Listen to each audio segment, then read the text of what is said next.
de mayo y que versará sobre las cataratas y otras enfermedades del ojo a cargo del doctor José Luis Pérez Salvador. Hoy nos vamos a ocupar de las enfermedades cardiovasculares. Ya saben que es un tema muy clásico de prevención de enfermedades y además tiene una participación muy importante en la prolongación de las expectativas de vida que ha habido en estos últimos años, tanto en España como fuera de España. Ya saben que España es uno de los países, actualmente creo que está considerado el segundo en expectativas de vida después de Japón, y la prevención de las enfermedades cardiovasculares juega un papel muy importante en esto. Bueno, y para hablarnos de este tema tenemos aquí a Germán, que seguro que prácticamente todos lo conocéis. Él ha desarrollado su actividad de cardiólogo en su ciudad de Burgos siempre, y ha sido jefe del servicio primero en el Yagüe y posteriormente en el Hospital Universitario, donde se jubiló. En su haber tiene, pues como ha estado tanto tiempo, pues muchas cosas a su favor. Una de ellas es que durante su jefatura, pues el servicio ha desarrollado se ha extendido de una forma muy importante, se ha desarrollado mucho, se han creado nuevas unidades, como han sido hemodinámica y la unidad de arritmias, y hoy día es un servicio que se puede homologar perfectamente con cualquiera de nuestro entorno. Germán no ha querido interrumpir de una forma brusca su actividad como médico y, aunque, como he dicho, está jubilado en el sector público, sigue viendo sus enfermos en su consulta privada. Y nada más, solamente agradecerle que se haya dispuesto para colaborar con nosotros en estas charlas y nada más, cuando quieras, Germán.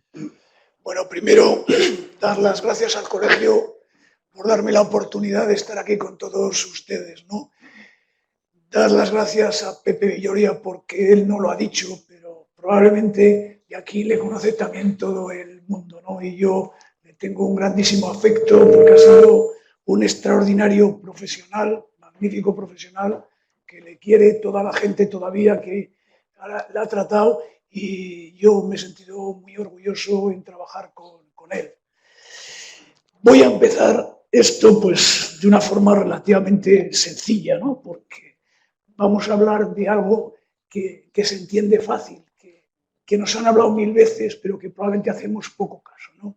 Si yo, por ejemplo, dijese que hay que hacer economía de dinero, por si acaso, las pesetillas para la vejez, para ver qué pasa con las pensiones, pues todo esto lo entendería todo el mundo, ¿no? Pero si yo hablo de hacer, lógicamente, economía de salud, a un día mejor llevármelo ahora, mejor pájaro en mano que ciento volando. Parece que no nos importa enfermar por hacer alguna serie de cosas que probablemente en ese momento nos gustan, pero a la larga nos puede hacer daño, ¿no? A ver si pillo la... Sí, bien. Es importante el mí, mejorando mi salud cardiovascular. El mí, soy yo, es mi salud. Y quiero que ahora sea también sean ustedes también mi salud. ¿Qué podemos hacer para mejorar nuestra salud cardiovascular? Existe al menos un rincón del universo que con toda seguridad puedes mejorar, y eres tú mismo. Esto lo decía Aldous Huxley ya hace tiempo, y eso lo único que hace referencia es que nosotros somos responsables de nuestra salud. Mi salud, el responsable soy yo. Eso es muy importante. Pero vamos a hablar de salud un poco primero, ¿no? La Organización Mundial del 1946, vino a decirnos que salud es bienestar psíquico, orgánico y social, mental, estructural y sobre el entorno nuestro, de nuestra sociedad socializante, ¿no? Se quedó un poco corto y unos años después dijo que era la capacidad de desarrollar algo tan propio, o sea, mi propio potencial personal y, por supuesto, desarrollar y responder positivamente a los retos de mi entorno, de mi ambiente, ¿no? Eso era más importante que solo 3 condiciones, ¿no? Pero tiene que ser económica y sostenible, porque el derecho a la salud le tenemos todos somos mí, los que se ven y los que no se ven, es todo el mundo el que tenemos que tener. Y fíjate, la Carta de Ottawa venía a decir qué requisitos: paz, joder, pues sí que estamos bien, educación, para atrás, vivienda, pues fíjate, alimentación, como nos da la gana, renta, cada vez peor, ecosistema saludable, pues fíjate con todo este lío, justicia social, que venga Dios y lo vea, equidad, pues es muy difícil que todos seamos iguales, pero tan desiguales hace daño. ¿Qué determinantes de la salud hay? Pues mira, tenemos unos que no tienen remedio, que son congénitos. Naces con lo que naces, con la carga genética que naces, y eso lógicamente te condiciona a lo largo de la vida. Pero antes nos llenábamos la boca a decir, nos moríamos de enfermedades de desnutrición e infecciosas, pero es que ahora sigue pasando eso. Se mueren con una discrepancia enorme entre unos países y otros, gente de hambre y de infecciones, mientras nosotros nos morimos de sobrealimentación, sedentarismo y cantidad de confort alrededor, también entre comillas, ¿no? Pero también nos morimos algo cuando el más fuerte agrede al más débil, los malos tratos. Y desde luego sí que nos estamos matando cuando realmente hemos pasado a una situación en la que las condiciones de vida nos hacen cada vez ser más sedentarios, más gorditos y peor, más estresados. Y no digo nada qué estamos haciendo con esas avalanchas de gente, de niños que vienen de las guerras de otro sitio. Si esto es salud, que venga Dios y lo vea. Hay que tener sensibilidad con los vulnerables. Dice ahora el informe de Caritas, el 80% de los niños en su crecimiento no alcanza el nivel de sus progenitores. Estamos condenados, esa juventud, esos niños, a la pobreza. Nacen pobres y mueren pobres. No tienen un desarrollo personal. Eso mata. ¿Hay aquí alguien que esté sano? Yo creo que no. Yo creo que no. Por lo menos Huxley decía, la investigación de las enfermedades ha avanzado tanto que cada vez es más difícil encontrar a alguien que no esté completamente sano. O sea, que sano del todo parece. Yo, como me fastidia no tener una respuesta a las cosas, he puesto aquí, no lo he firmado porque me parece una majadería. Nacemos con una enfermedad que es la muerte. Tarde o temprano acabamos cascando. ¿Y de qué? Pues muy probablemente de una enfermedad cardiovascular. Centrando el problema, vamos a hablar del corazón y de las arterias, de las cañerías. El corazón es la bomba y las cañerías donde circula la sangre para llevar el alimento a todos nuestros tejidos. Estas son las cañerías. Aquí vemos ya cómo una serie de cosas, en este caso el colesterol, se va metiendo entre la pared de las arterias, las levanta, las estrecha y en un momento determinado, por otros factores físicos y químicos, sale a la sangre. Y esto que es tan bonito, pues, ¿sabe usted lo que es? En el microscopio electrónico, un trombo que se ha formado en la arteria. Realmente, si lo ves así, parece bonito, pero el problema es que la cañería está sucia. La fontanería se ha fastidiado. ¿Y qué ocurre? Pues que nuestras arterias ocluidas pues producen el infarto en el corazón, el infarto en el cerebro, el infarto renal, el infarto mesentérico, en las piernas, etc. Se ocluyen y nos matan. ¿Mi salud se relaciona con la edad? Sí, sí. Normalmente la edad cronológica es la del carnet de identidad, la que pone ahí. 50 años, pues 50 años, eso es lo que cronológica tienes. Pero hay una edad biológica que puede ser menor de la edad que tienes, estar mejor de los años que te corresponde o estar peor. Y una edad funcional que ocurre lo mismo, puede estar funcionalmente mejor o peor. Es decir, hay condicionantes que a igualdad de edad hacen que seas más joven que no. ¿Y de qué depende? Pues de la edad que tienen nuestras arterias. Magnitud del problema, fijaros, de tener una mala fontanería. 1/3 de los españoles, 1 de cada 3, se muere del corazón. Es decir, yo tengo la posibilidad, un 30%, de morirme de mi cañería, que alguna se ocluye en algún lado de mi cuerpo. Es la verdad que es el país que tiene menos mortalidad de Europa. Es verdad, porque Europa tiene muchos más muertos, 4 millones, entre varones y mujeres. Pero fijaros, voy a hacer hincapié en algo, en la distribución por provincias. La mayor mortalidad la tiene Andalucía, La Coruña y Asturias, o sea, Galicia y Asturias. Y la menor, las Canarias, Madrid y el País Vasco. Los demás estamos ahí, flotando. Bien.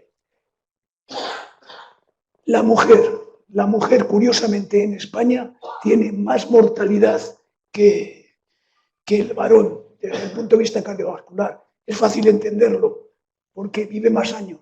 Y contra más años tienes, más probabilidad tienes de morir del corazón, porque las arterias tienen más edad y mueren, ¿no? Pero también porque llega tarde y porque la clínica que presenta suele ser más atípica. Ahí se necesita investigar más cosas. En cualquiera de los casos, somos diferentes. Cuando se mira el hombre al espejo, tiene la sensación de que está estupendo. Y cuando se mira a la mujer en el espejo, parece que está gordita. A mí me parece que las mujeres están mejor un poco gorditas que demasiado delgadas. 1 por cada accidente que hay, cada muerte por accidente, hay 65 muertes por culpa del corazón y nuestras arterias. Sin embargo, las campañas que han aparecido para acabar lógicamente y disminuir la mortalidad en las carreteras ha hecho su efecto. Sin embargo, algo que mata mucho más que los automóviles o la circulación, nadie o pocas campañas para prevenirla. El gasto, lo que es la traducción económica, 6.000 millones de euros, simplemente la atención directa para la enfermedad cardiovascular. 124 euros por cada españolito y 1.800 en productividad, que se van a aumentar a 9.182.000 millones en el año 20. Fijaros, contribución potencial a la reducción de la mortalidad. Nos gastamos el 90% del dinero en sanidad en contribuir al 11% en el sistema sanitario. Sin embargo, en los programas para mejorar el estilo de vida nos gastamos 1,2% y derivan de ahí el 43% de la mortalidad. Y lo mismo que el daño al medio ambiente. El 19% de la mortalidad deriva ahí y se gasta una miseria. Y en la investigación, pues investigamos más o sabemos menos, un 6,9%. A esto hay que pensarlo y de alguna manera lo que hay que hacer es gastar más en cosas que tienen mejor resultado a largo plazo y tomar menos potinges porque estamos más tiempo sanos. Aquí podía empezar y acabar mi charla. Fijaros, mi salud necesita 30 minutos de ejercicio día, no fumar, no abusar del alcohol y una dieta equilibrada. Eso disminuye el 80% la enfermedad cardiovascular. Eso, no estoy hablando de fármacos, no estoy hablando de poner un marcapasos, estoy hablando simplemente de cuidarnos un poco. Mi salud, la cuido yo. El corazón en el mundo, lo ha dicho el doctor Villoria, estamos bastante bien porque a pesar de ser la principal probabilidad de muerte en este país es menor que Europa o menor que Estados Unidos, ¿no? Frenar el impacto de la enfermedad depende de las instituciones, de la investigación, de la promoción de la salud y de mi salud, que es ya el responsable. Yo soy responsable, lógicamente, de las instituciones que tienen que promover la investigación y promover programas de salud. Pero el resto, ese cuarto, depende de mí. Mi salud depende parte de mí y es frágil. no permitas que ese equilibrio se vea. En España, la salud cardiovascular casi se centra en el CENIC, la investigación. Ahí está el doctor Fuster, que le conoce ya todo el mundo porque es el primer español que ha llegado a ser presidente de una sociedad científica en Estados Unidos y le conocen en todo el mundo, ¿no? Y ahora está ahí, de vez en cuando, dirigiendo a investigadores jóvenes y esperemos que de ahí salga algo importante. Sistema de salud sostenible, muy importante, muy importante. La salud, tenemos que gastar lo justo y ser eficientes, no hacer cosas excesivamente grandes y hacer gastos superfluos y toda esa cosa. Hay que ir donde tenemos que ir. Uno de los programas que tiene la responsabilidad es la muerte súbita en la calle, ¿no? El código infarto, el código ictus, puede salvar muchas vidas. Por ejemplo, el código infarto, en los estudios que hicimos, no siempre hay que incidir en la primera hora. Es decir, abrir, la arteria se ocluye y hay que abrirla a la primera hora. Para eso hay que gestionar tiempo, hay que hacerlo a todo correr. Es un problema de gestión de tiempo. En la primera hora es como, si somos capaces de abrir la arteria, es como si no has tenido un infarto. Por eso, desde aquí, yo, mi salud, si un día creo que tengo un infarto, probablemente si estoy en Burgos, llamaría al 112, y si estoy en una carretera al 112, porque probablemente sería como mejor se activara este código para llegar el primero, ¿no? Y lo mismo pasa en el ictus, el código ictus, pasa lo mismo. Si somos capaces de abrir la arteria, salvamos mucho músculo. En el estudio que hicimos para preparar, vimos perfectamente cómo la mortalidad de la gente que no había sido reperfundida estaba en 19,5% y la mortalidad de la gente que se había reperfundido entre el 4,4 y el 5,7. No es el más fuerte ni el más inteligente el que sobrevive, sino aquel que mejor se adapta a los cambios, ¿no? Darwin. Mi salud cardiovascular necesita un cambio, es lo primero que nos tenemos que preguntar. ¿Y cómo? Pues mira, hemos pasado de la discrepancia de ver cómo los mamíferos éramos los hombres los que mejor nos adaptábamos a los cambios de todo. Y de hecho, hemos evolucionado siempre con la ley de nuestra raza más fuerte y estábamos mejor preparados para eso, ¿no?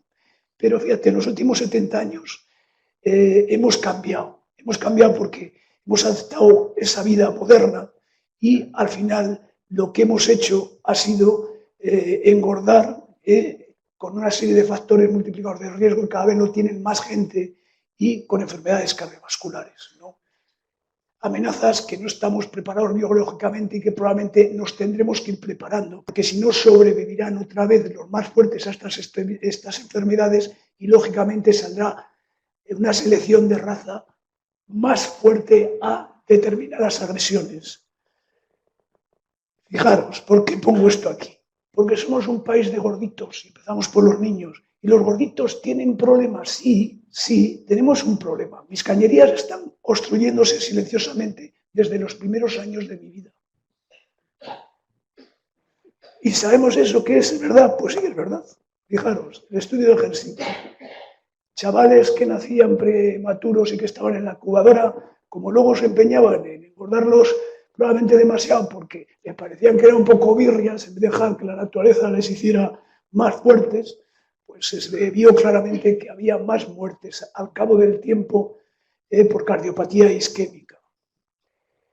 El estudio Moscatín, que lo que hizo fue un seguimiento a 30 años, vio como al principio, lógicamente, la obesidad y el colesterol que se tenía de pequeño, se tenía también a los 30 años. Y el que era gordito de pequeño seguía siendo gordito de mayor, ¿no? Aquí la carta a los Reyes Magos es que cuenta bancaria gorda y un cuerpo delgado, no al revés, ¿no? Cuando pasaron los 30 años, 384 niños de los que tenían obesidad, hipertensión arterial y aumento y disminución del colesterol bueno, vieron por TAC cómo las arterias tenían tenían grasa dentro y que tenían, lógicamente, unas células que son precursoras de trombos ya a esa edad, ¿no? ¿no? 30 empezaron entre 5 y me parece que eran 8 años, pues bueno, pues tendrían unos 38 años. Mi salud puede necesitar prevención, es lo que estamos diciendo, ¿no? Porque fíjate, en la horta de 30 individuos muertos que tenían el colesterol alto, el LDL alto y obesidad, que tenían entre 6 y 30 años, ya se veía estrellas lipídicas, ya se veía problemas del colesterol en la sangre. Y estos estudios demuestran que el niño obeso a la larga tiene 2 veces más infartos que el que no lo es. La magnitud de cómo se va alterando la población española es que en el 2011 teníamos el 22% con chavales gorditos con factor de riesgo, en el 12 23 y en el 13 25, no sé exactamente los que podemos tener ahora, pero da la impresión de que igual la crisis nos ha hecho comer menos, no lo sé, habrá que verlo, ¿no? Entonces sí que me gustaría dar un mensaje, ¿no? El desarrollo del chaval debe ser integral, la familia tiene que ser responsable con él, la educación tiene que ser consistente y tiene que ser, lógicamente, en todos los aspectos de la vida, el ambiente tiene que ser muy favorable y la salud, lógicamente, se tiene que cuidar y educar, porque si previenes eso desde pequeño, muy probablemente vayan a defenderse en todos los aspectos la salud global cuando empiecen a tener problemas, ¿no? El ejercicio para ellos es fundamental, no vas a empezar con pastillas, ¿no? Pero les dota de una serie de actitudes positivas que hacen que se desarrollen mejor cuando son delgados que cuando son gordos, ¿no? ¿Qué es lo que está pasando? Pues que cada vez están más pegados a los ordenadores también, cada vez se come más comida basura y cada vez se hace menos ejercicio. O sea que la indicación sería salir más a la calle, hacer tareas dentro de casa que sean físicas, como recoger juguetes, apuntarse en algunos puntos de pasar y está lloviendo. Susto. Para hacer deportes en la calle y de relación, como puede ser fútbol, nadar, etc. Vamos para allá. ¿Cómo identifico mi riesgo cardiovascular? Es decir, ya he pasado la infancia y ya empiezo a decir, vamos a ver qué es de lo que me puedo morir, a ver el corazón. Pues mira, hay un continuum asistencial que va siempre desde que naces hasta que te mueres, ¿no? Y el continuum, ese morbilidad cardiovascular, entra por una serie de factores de riesgo que conocemos bien, ¿no? Es la edad, dislipemia, diabetes, cardiopatía familiar, precoz, tabaco, obesidad, ¿no? Y luego todo eso que no se ha descubierto y que se debe descubrir para tratarlo cuanto antes, puede producir un proceso asintomático que dura también una serie de tiempos, en los cuales se nos van estropeando las arterias poco a poco y aparece la aterosclerosis, ¿no? Y al final hay un proceso sintomático. Cuando menos remedio tiene y después de no hacer nada, infarto agudo miocardio, ictus, insuficiencia cardíaca, etcétera, etcétera, ¿no? Enfermedades arteriales, todo eso. Entonces ya hasta que te mueres.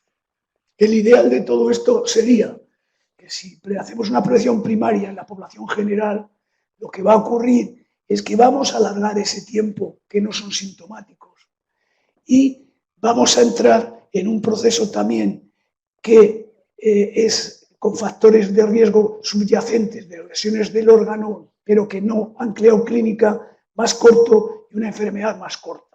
La enfermedad más corta es lo que se llama acuario, es decir, uno se puede morir a los 90 años con 4 días de enfermedad o 4 horas de enfermedad o 40 años de enfermedad, ¿no? El coste para la sociedad, el coste para él y el coste para todos es enorme, ¿no? ¿Cómo se gestiona el riesgo?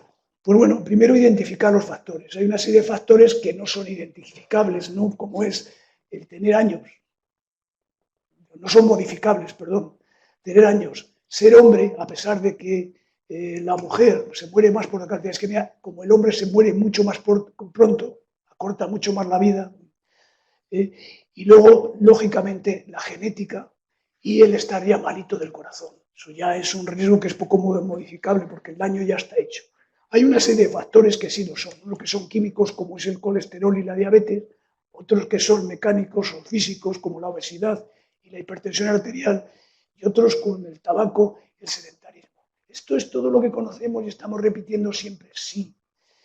Habréis hablar de que hay factores de consideración nuevos, pero que yo creo, o opino por lo menos como mucha gente, que lo que son desencadenantes, que sobre esos factores que son conocidos, los genéticos, los no modificables y los que sí son modificables, lo que ocurre es que cuando se va formando la enfermedad dentro de nuestras arterias, existen estos otros factores que sí pueden desencadenar la fase aguda, o sea, serían desencadenantes de precipitación de la angina, de precipitación del infarto, de precipitación del ictus, etc., ¿no? De ellos, lo más importante son aquellos que son fagocitores de la trombosis, como el fibrinógeno, o aquellos que, lógicamente, son marcadores de inflamación. Y entre ellos llama la atención, pues que también factores infecciosos puntuales en una persona que tiene ya lesiones coronarias puede producirse un trombo. Entre ellos, pues la neumonía y el Helicobacter pylori más difícil o menos conocido.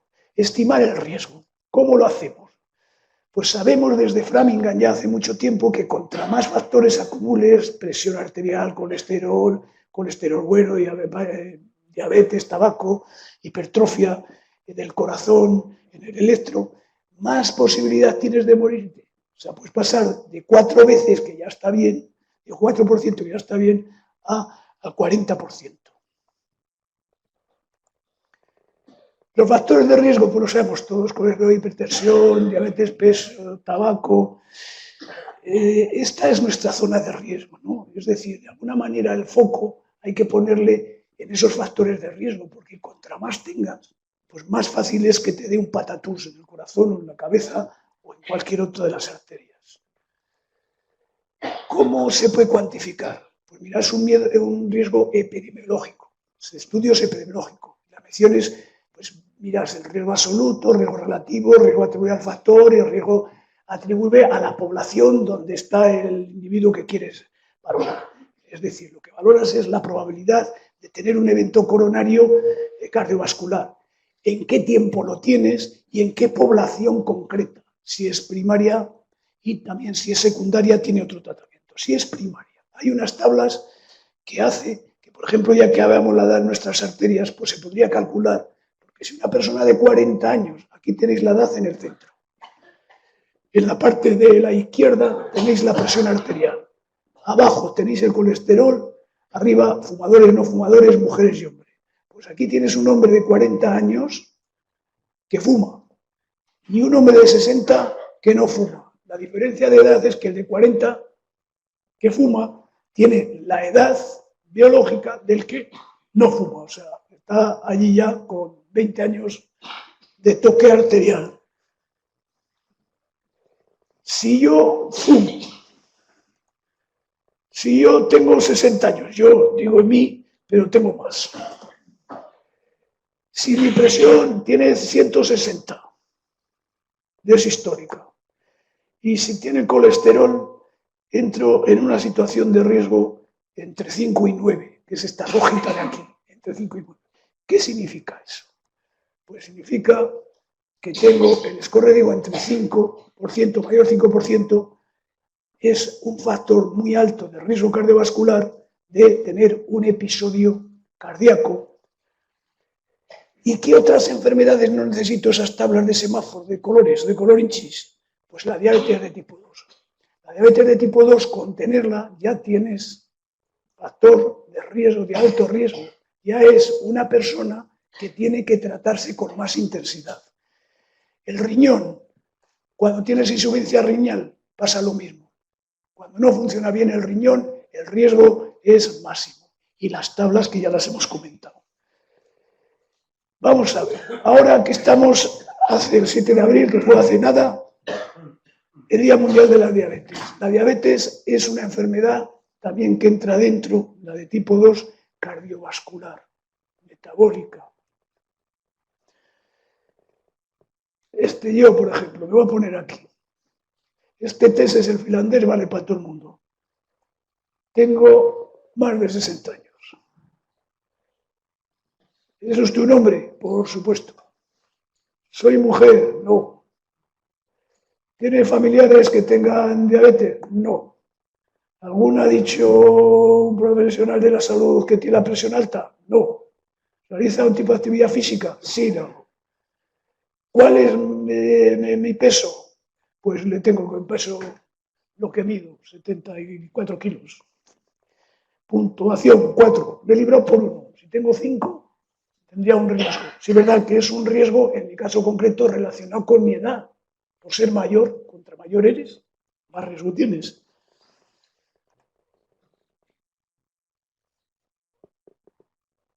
¿Qué factores?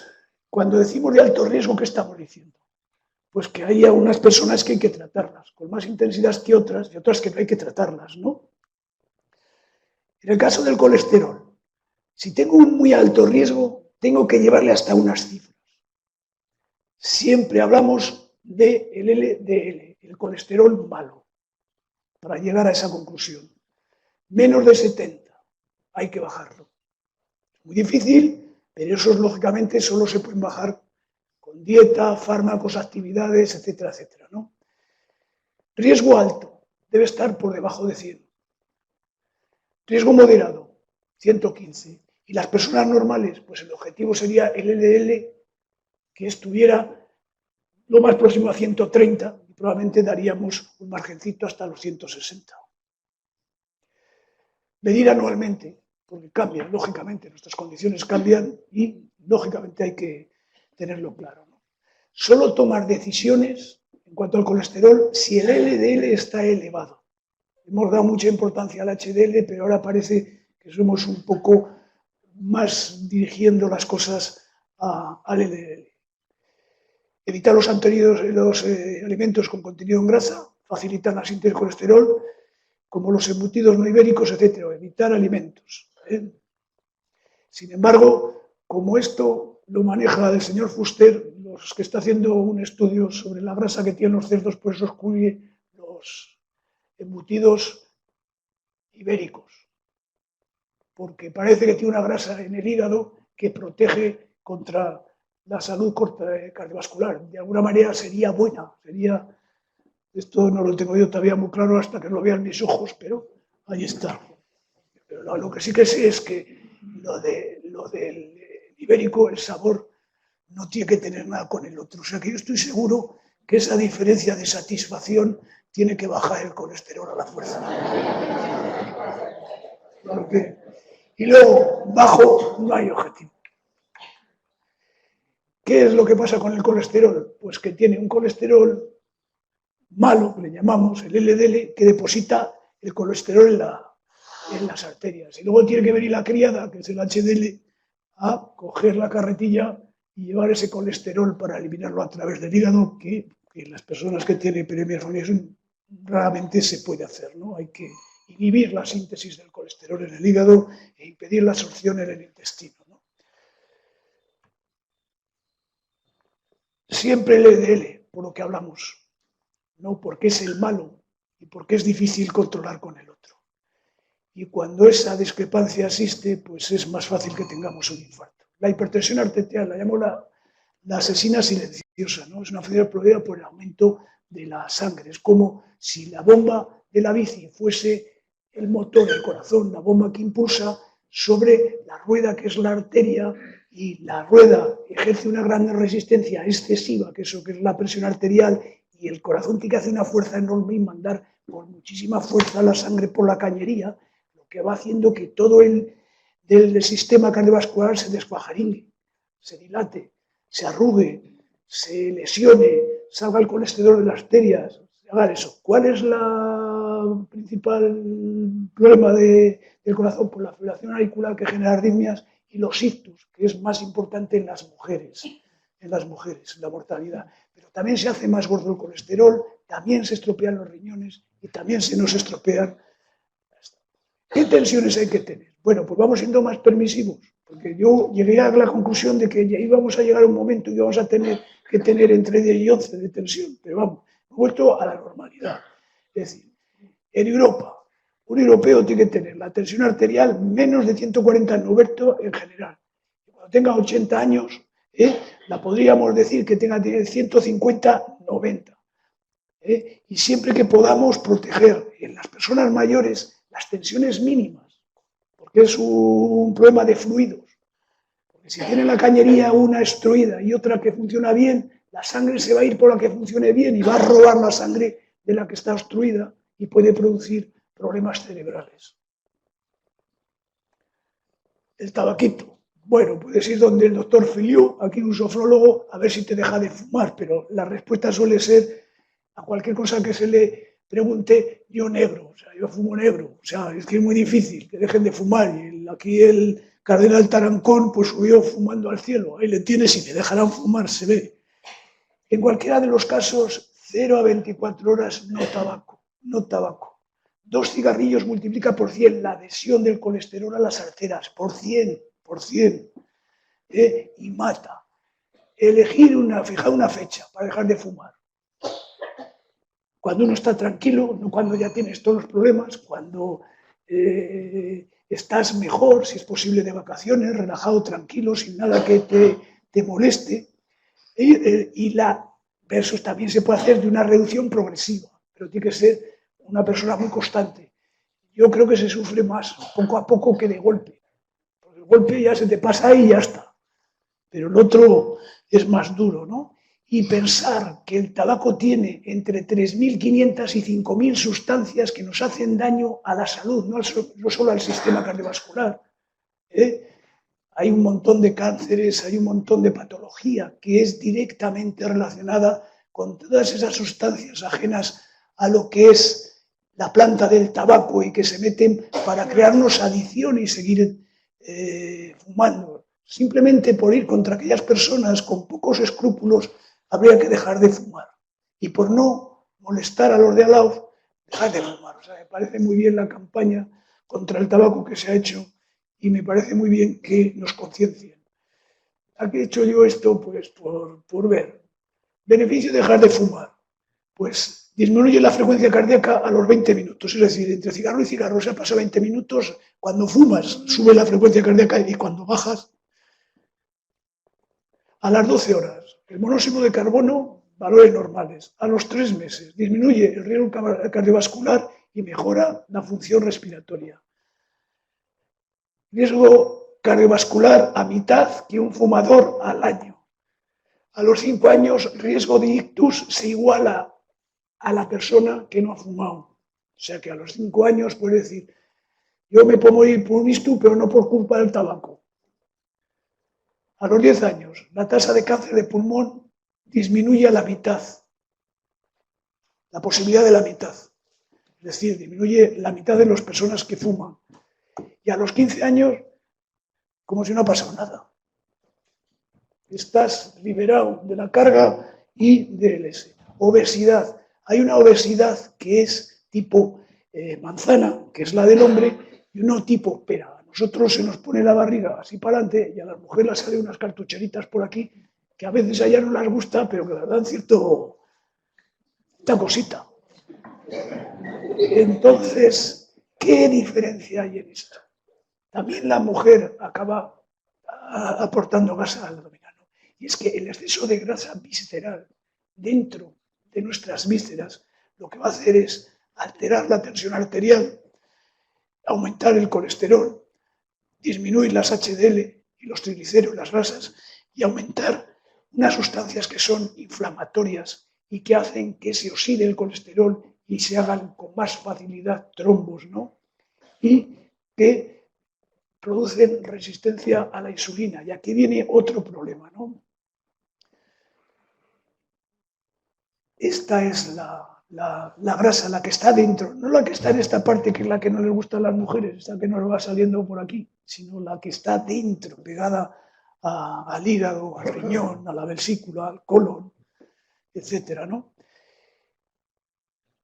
Dieta, ejercicios, los mejores aliados, cirugía de reacción gástrica, al que sea necesario, y siempre que se tenga que adelgazar hay que intentar controlar la ansiedad, porque si no te levantas por la noche con una facilidad a beber agua y acabas dando un atraco a la nevera.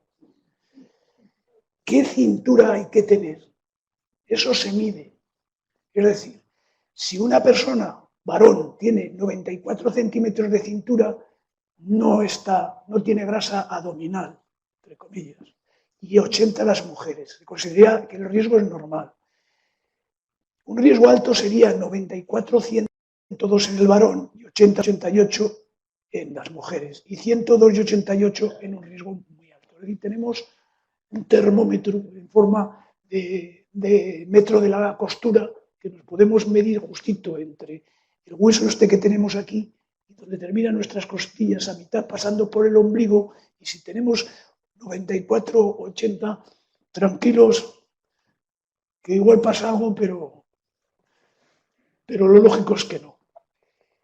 La obesidad, ¿qué pasa además? Pues con el sedentarismo, con el envejecimiento, con la genética, con la glucosidad y con el aumento de los ácidos grasos, lo que va a producir a la larga es una respuesta inadecuada de la insulina. La insulina es la energía necesaria o el alimento necesario para nuestro organismo, ¿no? Entonces, si la glucosa no actúa, la insulina, para que se pueda utilizar la glucosa por nuestros órganos, entonces lo que se produce es un aumento enorme de la insulina, es lo que conocemos como diabetes de tipo 2, que va asociada a una serie de factores de riesgo. Es difícil diagnosticarla porque muchas veces no tiene el 50%, no da síntomas, que no sea que va aumentando de peso y eso. Pero sí que hay que hacer por lo menos una toma una vez al año para que siempre que esté aumentada en 2 tomas separadas por una sola semana, a cualquier hora del día de 200 es un diabético. Si está 126 en ayunas 2 días es un diabético. Si tiene una curva de sobrecarga por glucosa mayor de 200 es un diabético. Y si la hemoglobina glicosilada, que es azúcar que la transporta la hemoglobina en los últimos 2-3 meses, está por encima de 6,5, pues es un diabético. Entonces habrá que poner tratamiento oportuno. Hasta aquí todo esto que vamos conociendo, ¿no?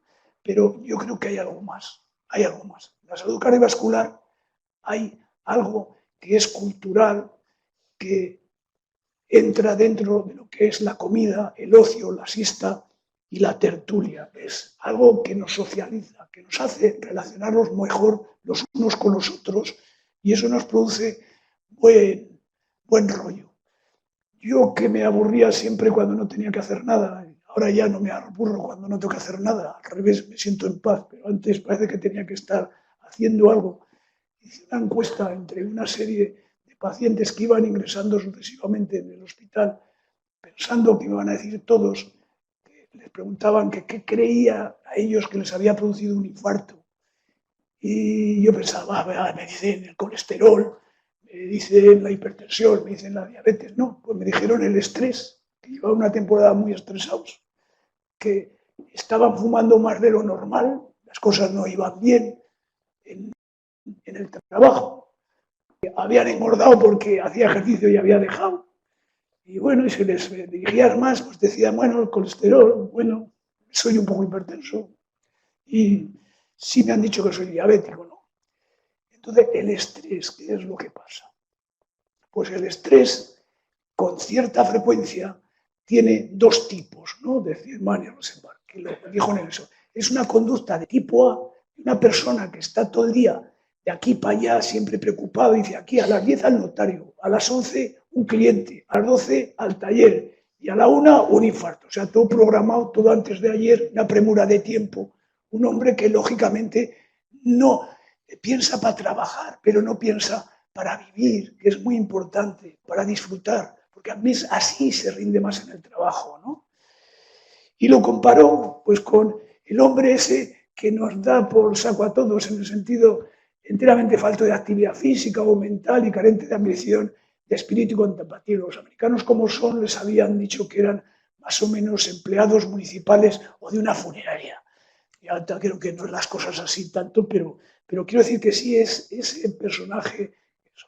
Entonces ya llegó a salvarnos Hansel y dijo, no, no, no, no. Hay un estrés que es positivo y uno que es negativo. El positivo es el que nos hace disfrutar, el que nos sirve para crear, para estar alerta, para que nos gusten las cosas, para soñar. Es otra cosa. Y el negativo es una tensión con hostilidad. Es lo del tipo, sí. Pero hay un estrés que es positivo, que no es ese de aquí me las den todas, sino que tomo yo la iniciativa siempre que puedo porque me gusta. Luego hay otra controversia. El estudio Predimed viene de alguna manera a llevar la contraria a lo que nos han estado intentando educar la gente del norte de Europa y en Estados Unidos en su momento y ahora, de que hiciésemos una dieta, ya que el colesterol era el malo de la película, que hiciésemos una dieta lo más posible baja en colesterol. Bueno, se han hecho muchos estudios, pero este se ha hecho en España, en el San Carlos de Madrid, y publicado en una de las revistas de impacto más importantes de cardiología, y las conclusiones que han llegado, lógicamente, en el área del Mediterráneo, es que la dieta mediterránea, la tradicional, es decir, la fruta, la verdura, las féculas, las legumbres, y el vino en poca cantidad, 2 veces pescado a la semana, 1 vez carne a la semana, y la socialización, que es muy importante, y luego hablaremos de ella, les dividieron 7.447 pacientes más o menos en 3 partes de 2.500, 1.400, 2.500 más o menos, y a uno les dieron dieta mediterránea con aceite de oliva, a otros con frutos secos y a otros la dieta que propugnan los americanos del norte. El problema fue fácil de entender, porque la dieta mediterránea suplementada con aceite de oliva virgen y frutos secos reduce un 30% la incidencia de enfermedad cardiovascular, infarto, ictus, si la relacionamos con una dieta muy pobre en grasas.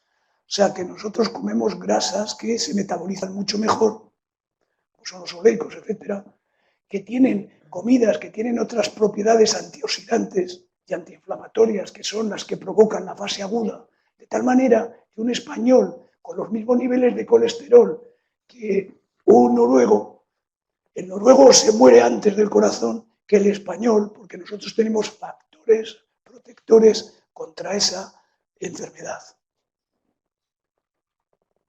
La siesta, joder, el yoga ibérico que decía nuestro amigo Cela, que los americanos, digo, los mexicanos dicen que era para protegerse del sol. Pues, o la meditación de los hindúes, que me digan a mí que no. Oasis en un contexto de tensiones sociales y laborales y mentales y lo que sea, ¿no?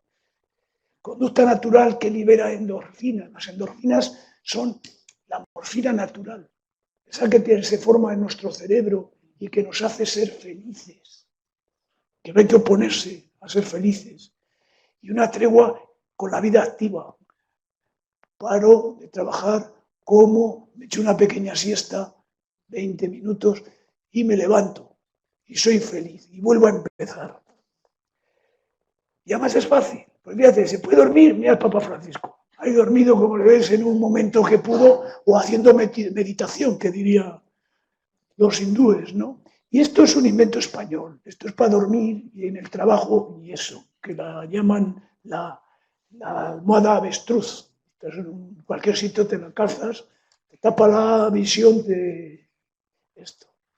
Y luego, fíjate, un koala. ¿Cómo vas a decir que es mala la siesta con ese koala ahí? Hay que hacer. El horario de las 14-16 horas es cuando la melatonina, que es la que nos produce la sensación de estar bien y de no tener sueño, está más bajo, ¿no? De las 14 y las 16 horas, aquí después de comer, duración no más de 20 minutos. Los de la NASA dicen que 26 porque hacen cosas muy complejas.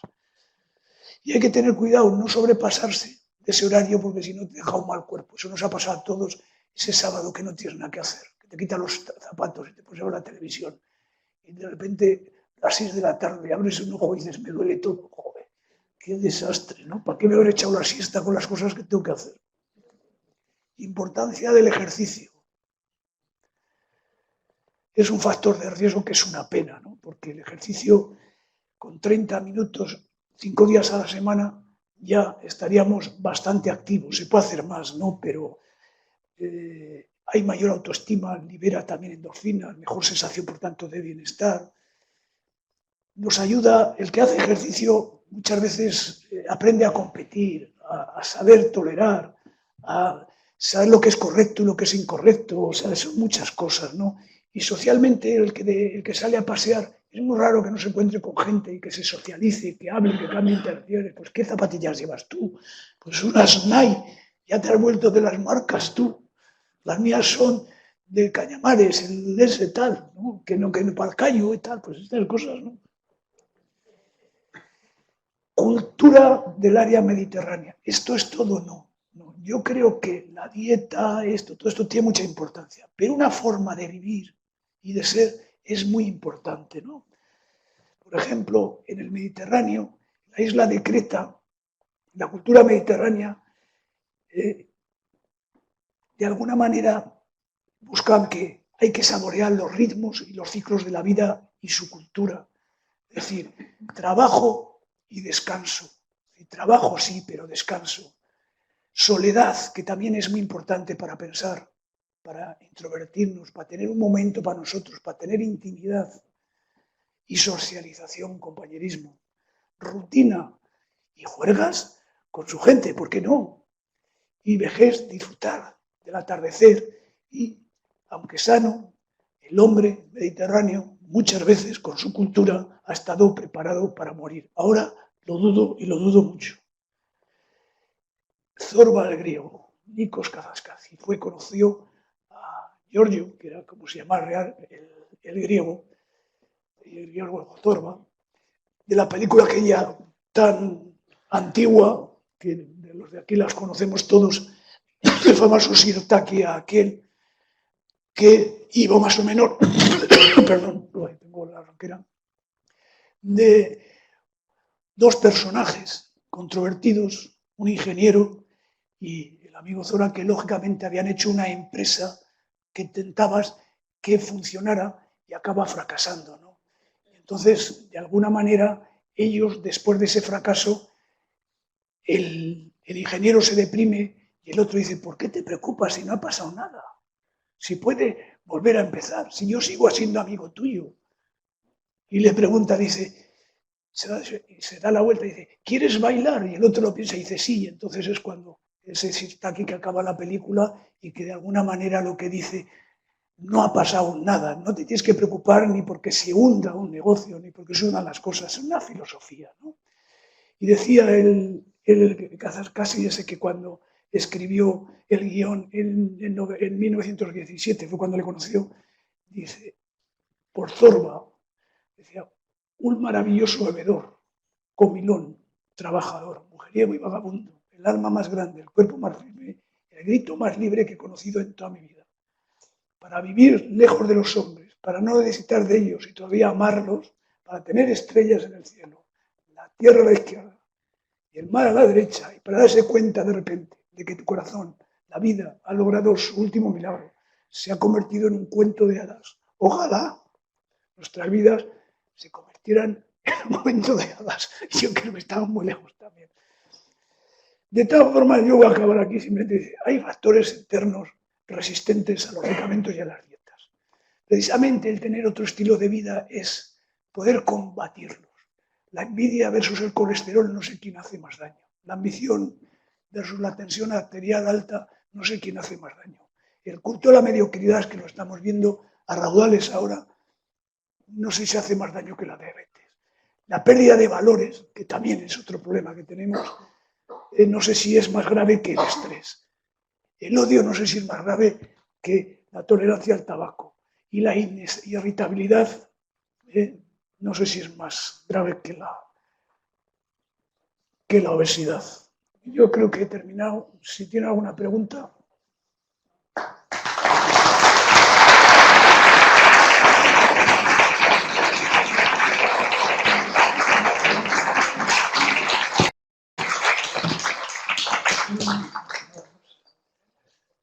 ¿Puedo aclarar algo así de lo que... A ver, ¿quién dispara? Sí.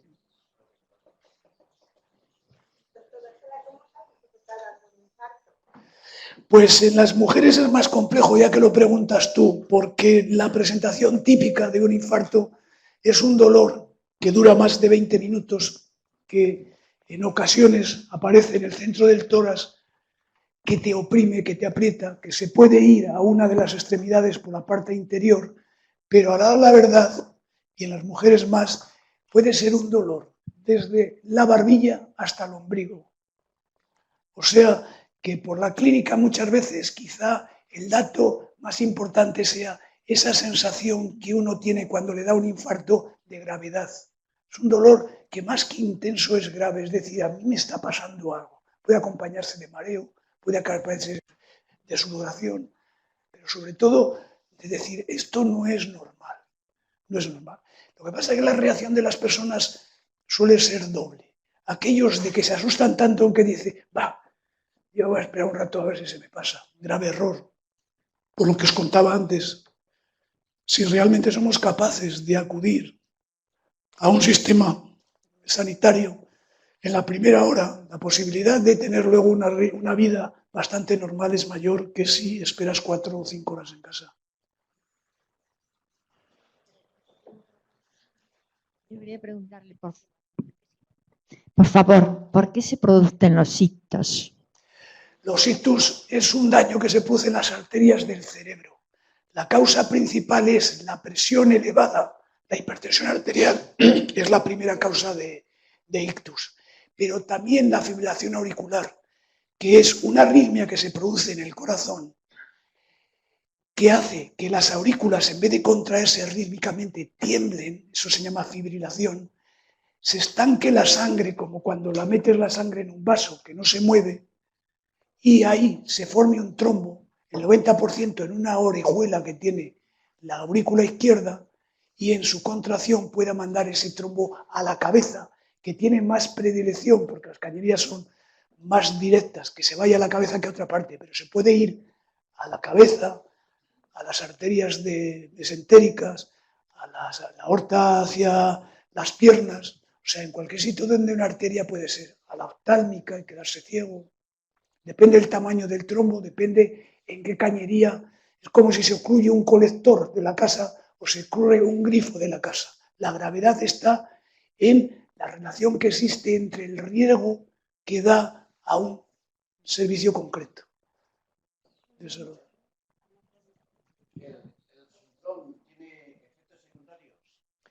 El Sitrol, más que tener efectos secundarios, que todos los fármacos tienen algún efecto secundario, lo que sí tiene son inconvenientes en dos aspectos.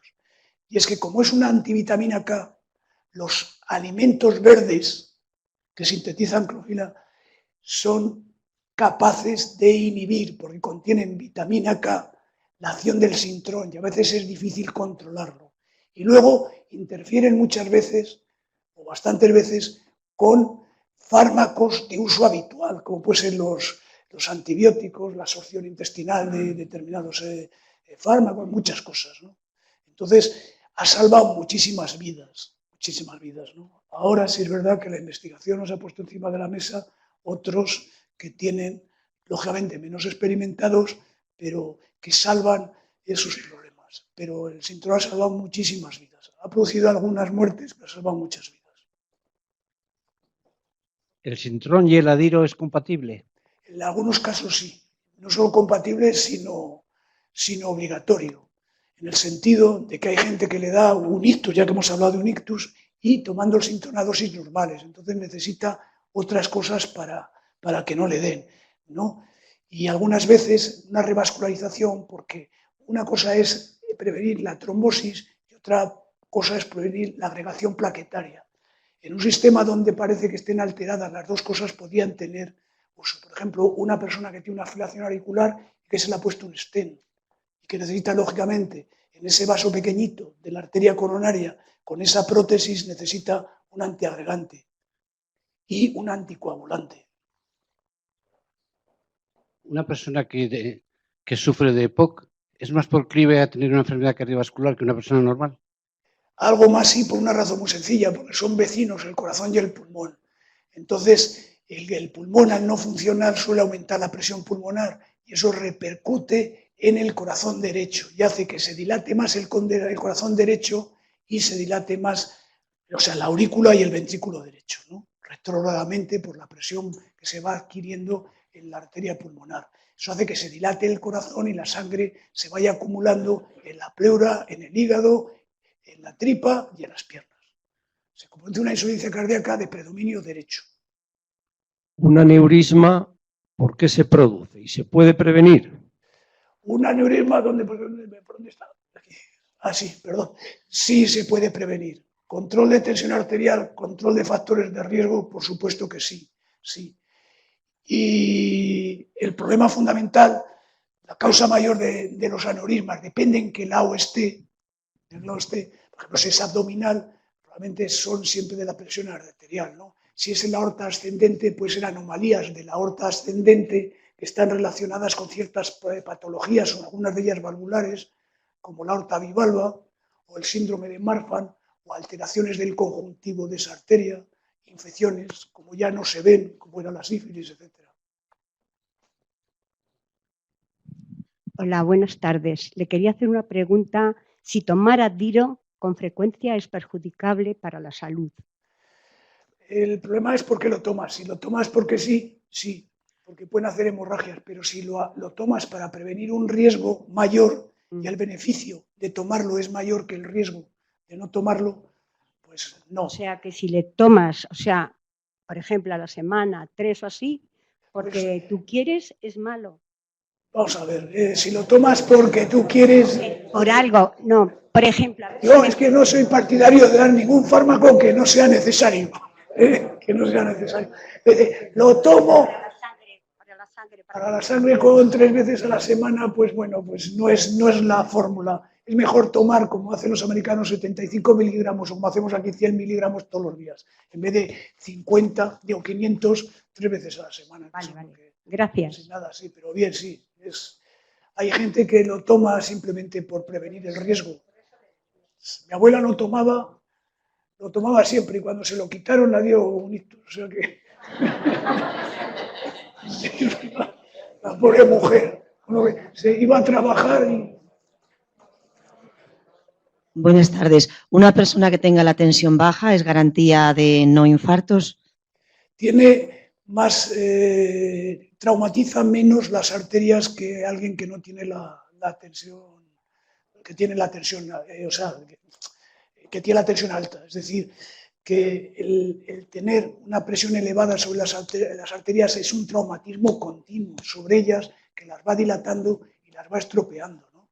Y las rompe, porque es una de las causas del aneurisma. Esa hipertensión puede llegar a hacer una rotura en la aorta y hacer una disección enorme, incluso que puede llegar desde la salida de la aorta, del ventrículo izquierdo de la aorta, hasta las renales y pasarlas. También puede tener infartos, aunque sean menos posibles. Por otras causas, sí, pero bueno, es una garantía. Ser hipertenso es tener un factor protector, teóricamente. Pero el hipertenso vive un poco más cansado, pero decían que vivía, en contrapunto, solía vivir más años, o sea que vamos a seguir con ese aforismo. Y sobre el tabaco, como ha dicho que 2 cigarros es muy perjudicial también. Yo también he dicho que tabaco de 0 a 24 horas, 0. Totalmente. Precisamente por eso. Por lo tanto, uno también es perjudicial, por supuestísimo. Sí.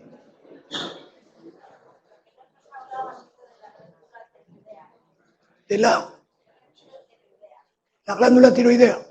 La glándula tiroidea y el corazón tienen una relación derivado de si aumenta las hormonas tiroideas o si están disminuidas. Si aumenta la hormona tiroidea, lo normal es que ese corazón vaya muchísimo más rápido y haga arritmias como la fibrilación auricular. Y si va lenta, puede hacer, lógicamente, edema en las paredes del corazón, hacer que ese corazón se dilate y producir una miocardiopatía dilatada. Pero vamos, tienen que ser cosas muy, muy, muy severas y un control muy, muy malo, ¿no? Pero en principio puede. Yo quería preguntarle, ¿una persona con varices tiene riesgo de infartos, cuando tiene, por ejemplo, los otros factores como la tensión, el colesterol y lo demás correcto, y si conviene eliminarlas por cirugía. Las varices no son arterias, son venas, son colectores que devuelven la sangre al corazón. La principal complicación de las varices es que al dilatarse mucho esas varices puedan formar dentro trombos en el corazón, digo, en la vena, que suban, se vayan al corazón derecho, de la aurícula derecha al ventrículo derecho y del ventrículo derecho al pulmón. Lo que hacen son infartos pulmonares, embolias de pulmón. Son graves dependiendo de lo grandes que sean el sitio donde se impacte el trombo, ¿no? Y prevenirlos, la cirugía, si realmente es una vena que ha producido trombos, lo que suelen poner son unos paraguas para que no suelte, para que esos... los paraguas son como unos filtros que se pone en la cava para que pase la sangre, pero no los trombos, ¿no? Buenas tardes. El tener las paredes del corazón más gruesas de lo normal, ¿eso es un riesgo? Es un riesgo. La hipertrofia ventricular izquierda es un riesgo de infarto. Eso es fácil de entender. Si yo soy agricultor y tengo un campo que se acopla, tengo un campo de unas dimensiones determinadas y tengo unas cañerías determinadas y me regalan la finca de al lado y quiero con las mismas cañerías regar es mi finca y la de al lado, pues seguro que algo se va a secar. Seguro que algo no va a llegar riego. Si no aumento, lógicamente, las cañerías o el tamaño de las cañerías.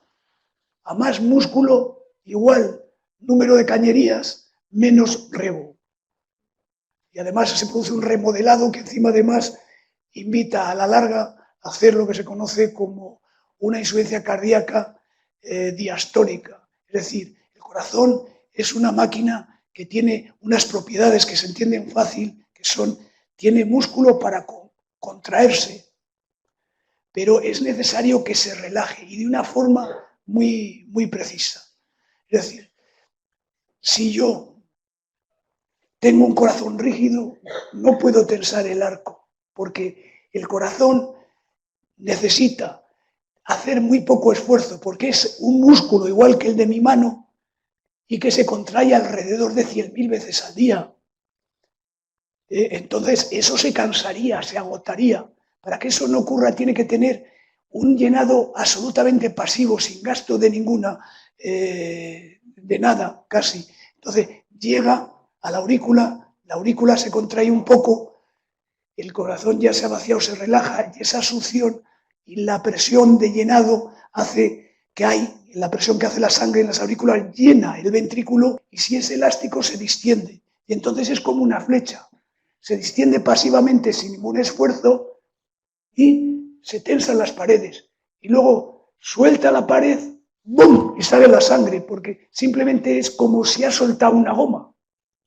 Una goma. Y luego tiene una disposición especial, que decimos que los españoles no inventamos nada. Pues el amigo Torrenguas, que era un señor que era médico y se marchó a Inglaterra y luego se vino a Denia a disecar cerdos porque se había cansado de investigar y había decidido pues ir a un pueblo, porque la medicina de pueblo es muy, muy interesante y el orden del pueblo no es lo de una capital importante.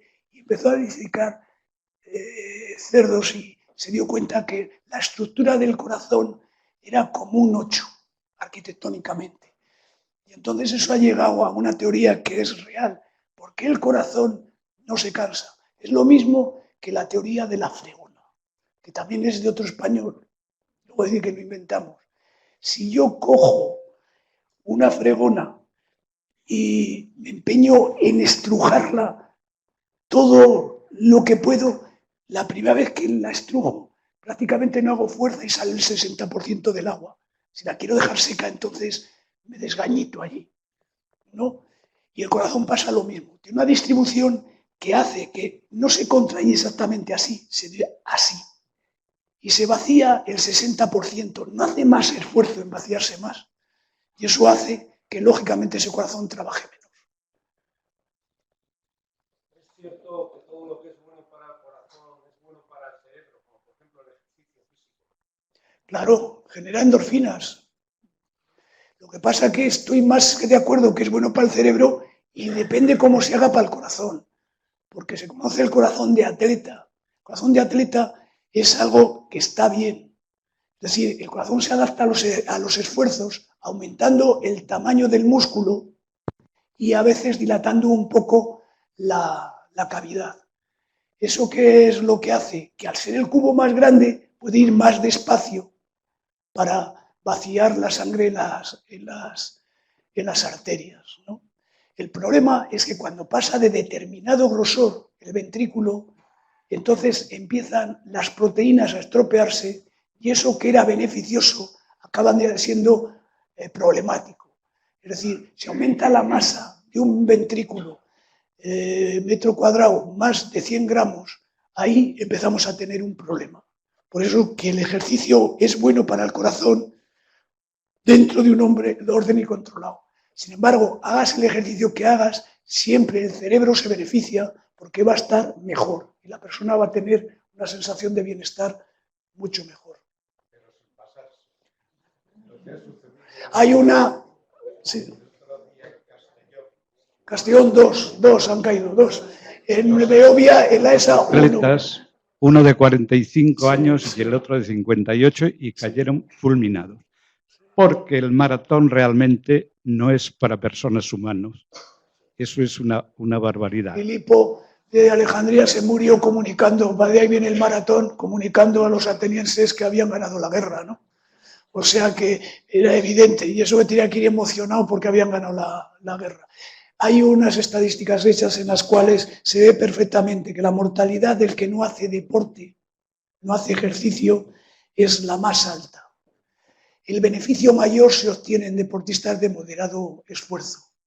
Y cuando hay alto nivel de entrenamiento, exigente nivel de entrenamiento, la mortalidad es un 9% de todos los que hacen ese entrenamiento. La posibilidad de morirse súbitamente en un plazo determinado es alto. Lo que pasa es que eso, como precisamente por las endorfinas, es como una droga. Es como una droga. Tienes te vas. Pero eso se puede advertir a quién le va a pasar simplemente cuando pasan de unos determinados, el grosor, un determinado grosor, se debe hacer, el electro no vale. Hay que hacer una resonancia magnética y ver cómo están esas proteínas. Sí. Yo quería preguntarle, yo tengo las pulsaciones bajas. ¿Corre algún peligro o alguna cosa? Nada, nada. Si no tiene sensación fugaz de que se le va a la vista o que va a perder conocimiento, o si no ha tenido pérdida de conocimiento, no pasa nada. Con la edad, el corazón nuestro va más despacio. Va más despacio. De hecho, sí es verdad que con la edad, aunque hay chavales con 2 años con un marcapaso, con la edad también podemos acabar con un marcapasos. Pero eso pues no pasa nada, porque es una máquina que te sustituye el S, que la tienes ahí, por lo menos vives. Bueno, la última pregunta, si es que hay alguna. Pues nada, gracias a... Bueno, puede que sea este mismo.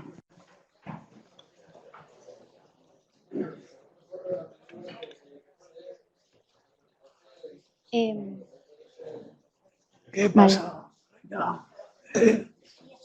Quería preguntar, yo, que una persona con migrañas o cefaleas tiene más riesgos, ¿no? para tener... La migraña y la cefalea, que es un cajón de desastre, sí que es verdad que significa que en algunas arterias, sobre todo de nuestra cabeza, lógicamente, se contrae mientras otras se dilatan. Hay como un desacople entre lo que tiene que pasar. De hecho, muchas veces, como lo que da la migraña, el dolor de cabeza, es excesiva vascularización, a veces mejoran con el café, otras con metabloqueantes, que tienen una facilidad de contraer periféricamente, ¿no?